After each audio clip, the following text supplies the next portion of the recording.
আমাদের যে ঢাকা মহানগরীতে একটি কেন্দ্রীয় সমাবেশের কথা যেটি ছিল 8 তারিখে, সেটা আমরা আপাতত বাতিল করেছি। আপনাদের সকলকে ধন্যবাদ। তারা এই কাজটি করেছেন।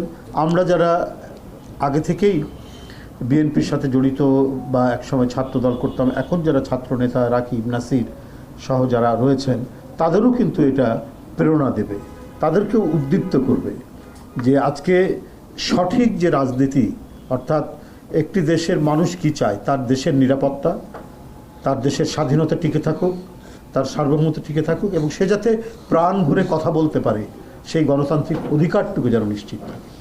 আমরা বিভিন্ন সময় দেখেছি যে ডিকটেটরশিপ, একনায়কতন্ত্র, ফ্যাসিবাদ এদেশে কায়েম হয়েছে।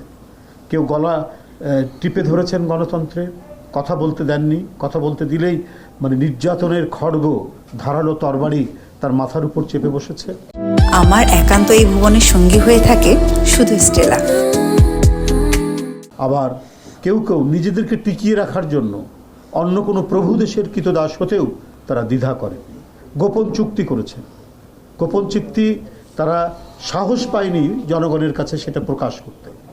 তাহলে জনগণের মধ্যে কি পরিমাণ মানে ক্ষোভ হবে, বিক্ষোভ হবে এই ভয়ে। কিন্তু তারা করেছেন, গ্যারেন্টি হচ্ছে তাদেরকে টিকিয়ে রাখতে হবে ক্ষমতায়। এর বিরোধিতা করেছে বিএনপি। বিএনপি সবসময় সার্বভৌমত্ব এবং স্বাধীনতাকে ঊর্ধ্বে তুলে ধরেছে, এই ব্যাপারে কোনো আমাদের আপোষ নাই। তাই প্রতিটি সীমান্ত হত্যায়, প্রতিটি রক্তাক্ত ঘটনায় এবং কয়লা পুড়িয়ে রামপাল বিদ্যুৎ কেন্দ্র তৈরি করা, এবং এটা করলে পরে আমাদের পরিবেশ, আমাদের গাছপালা, জীব বৈচিত্র্য এবং মানুষ সবাই বিপন্ন হবে। বিএনপি তীব্র প্রতিবাদ করেছে। শেখ হাসিনা শুধুমাত্র টিকে থাকার জন্য একটি প্রাইভেট কোম্পানির সাথে চুক্তি করে রামপাল বিদ্যুৎ কেন্দ্র করেছে। তো এই যে একটি জাতীয়তাবাদটা কি? জাতীয়তাবাদ হচ্ছে যে নিজেরকে মানে নিজের যা কিছু আছে, আমার সম্পদ, আমার দেশ, আমার আকাশ, আমার মাটি, আমার এই ভৌগোলিক সীমানার মধ্যে যা আছে, সেইটার সম্পর্কে আমার গর্ব করা, সেটা সম্পর্কে অহংকার করা, তারাই হচ্ছে জাতীয়তাবাদী। আজকে সেই অহংকারে উদ্দীপ্ত হয়ে, সেই গৌরবে উদ্দীপ্ত হয়ে আজকে আব্দুর রশিদ জিতু এবং তার সহকর্মীরা বিএনপি এবং ছাত্রদলে যোগদান করেছেন। এই সঠিক রাজনৈতিক দর্শন দিয়ে গিয়েছিলেন জিয়াউর রহমান। তাকে মেরে ফেলা হয়েছে, তিনি শাহাদাত বরণ করেছেন যা দেশীয় এবং আন্তর্জাতিক চক্রান্তে। কিন্তু তার রেখে যাওয়া যে মহাসত্য রাজনৈতিক দর্শন এবং আদর্শ, এটাকে ম্লান করতে পারেনি। কত কুৎসা রটনা করা হয়েছে তার বিরুদ্ধে, কত অপপ্রচার করা হয়েছে, কিন্তু তার ব্যক্তিগত সততা, দেশপ্রেম, বীরত্ব, লড়াই, স্বাধীনতা যুদ্ধে তার অনন্য অবদান, এইটাকে খাটো করতে পারেনি তার সমালোচকরা এবং যারা 15-16 বছর নির্মম নিপীড়নে গোটা দেশকে কৃতদাস বানিয়ে রাখার চেষ্টা করেছিল, তারাও পারেনি। এবং তার সহধর্মিণী, যেটা জিতু বলেছে, যে তিনিও সেই পতাকাকে হাতে ধরে নিয়ে সেই একই অঙ্গীকারে দেশ পরিচালনা করেছেন।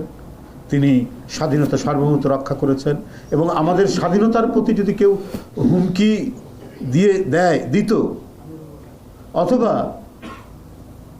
নানাভাবে উৎপীড়ন করার চেষ্টা করত বা কটু বাক্য মানে বর্ষণ করত, তাকেও তিনি ছাড়েননি। এখন তাদেরই জ্যেষ্ঠ পুত্র জনাব তারেক রহমানের হাতে এই নেতৃত্বের পতাকা।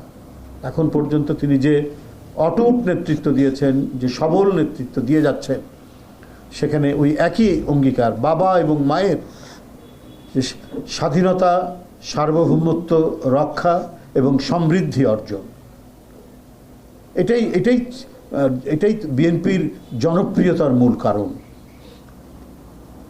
এই কারণেই বারবার নির্বাচিত হয়েছে বিএনপি জনগণের মধ্য থেকে, জনগণের সমর্থন নিয়ে, রায় নিয়ে। তো এটিকে কখনোই ম্লান করা যাবে না, কারণ তাদেরই উত্তরাধিকার, মানে রাজনৈতিক উত্তরাধিকার বহন করছেন তাদেরই জ্যেষ্ঠ পুত্র তারেক রহমান। একই রকম সাহস, বীরত্ব এবং অটুট মনোভাব, নীতির প্রশ্নে আপোষহীন যে মনোভাব দেখিয়েছেন, তার নেতৃত্বে আমরা এই দেশ এবং রাজনৈতিক দল হিসেবে বিএনপি তারা এগিয়ে যাচ্ছে এবং তারা এগিয়ে যাবে সামনের দিকে। তো আমরা মনে করি আজকে জিতুদের মতো তরুণরা এবং তার সহকর্মীরা যারা এখানে উপস্থিত রয়েছেন, তারা সঠিক বিষয়টি বুঝতে পেরে আজকে জাতীয়তাবাদের পতাকা দলে, আমি সামগ্রিকভাবে বিএনপি বা ছাত্রদল সব মিলিয়ে জাতীয়তাবাদী পতাকা তলে তারা আজকে অবস্থান করেছেন। এমন একটি মন্ত্রণা, এমন একটি শক্তি তাদের মধ্যে সঞ্চার হবে যা থেকে তারা কোনোদিনই বিচ্যুত হবে না। কারণ ওই যে আমি আগেই বলেছি, একটি দেশের প্রতিটি মানুষ চায় ভালোবাসতে তার স্বাধীনতাকে, তার ভৌগোলিক অখণ্ডতাকে, আর সেটা পরিপূর্ণভাবে লালন করে, চর্চা করে, পালন করে সেটা বিএনপি। আমি আশা করব এই নানা চক্রান্ত ষড়যন্ত্র চারিদিকে আমরা এটার কথা শুনি, ওর মধ্যে আজকে জাতীয়তাবাদের পতাকা তলে তার জিতু এবং তার সহকর্মীরা আজকে যেভাবে সমাবেত হয়েছে, তারাই একদিন নেতৃত্ব দিবেন এই দলের, এই দেশের নেতৃত্ব দিবেন।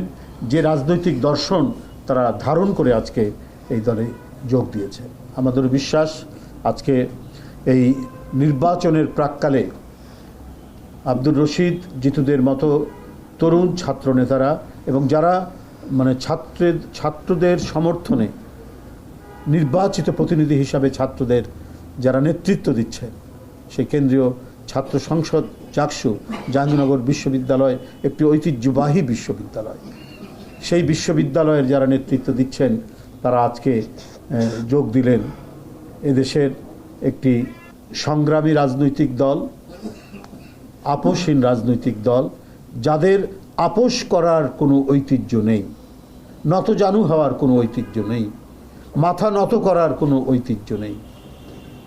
এই দলের নেতৃত্ব দিয়েছেন জিয়াউর রহমান, স্বাধীনতার ঘোষক, এটাই আমাদের এক বড় অহংকার। এই দলের নেতৃত্ব দিয়েছেন আরেকজন অসামান্য নারী, তিনি দেশনেত্রী বেগম খালেদা জিয়া। কোনো লোক প্রলোভনই তার চির উন্নত শির মাথাকে নত করতে পারেনি। মৃত্যুকে আলিঙ্গন করেছেন, অসুস্থ এবং নিদারুণভাবে জেলখানায় তাকে কষ্ট দেওয়া হয়েছে, তারপরেও তাকে বাংলাদেশ থেকে বিতাড়িত করতে পারেনি শেখ হাসিনা এবং শেখ হাসিনার আন্দোলনের ফসল মঈনুদ্দিন ফখরুদ্দিনরা। চিকিৎসা না পেয়ে তিলে তিলে মৃত্যুর দিকে তাকে ঠেলে দেওয়া হয়েছে। সেই মৃত্যুকে তিনি বরণ করেছেন, আলিঙ্গন করেছেন, কিন্তু মাথা নত করে যাননি। এই অহংকারও বাংলাদেশ জাতীয়তাবাদী দল, ছাত্র দল এবং জাতীয়তাবাদী শক্তির। আজকে সেই প্ল্যাটফর্মে, সেই মঞ্চে আজকে যোগ দিয়েছেন আব্দুর রশিদ, জিতু এবং তার সহকর্মীরা। আমি প্রাণ ঢালা অভিনন্দন জানাই তাদেরকে, আমি উষ্ণ শুভেচ্ছা জানাই তাদেরকে।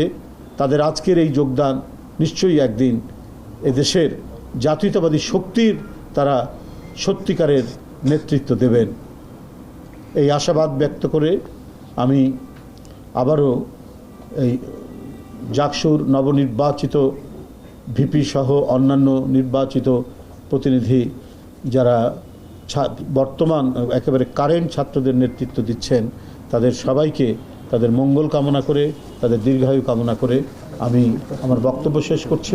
পাশাপাশি আমি আপনাদের উদ্দেশ্যে একটি কথা বলি।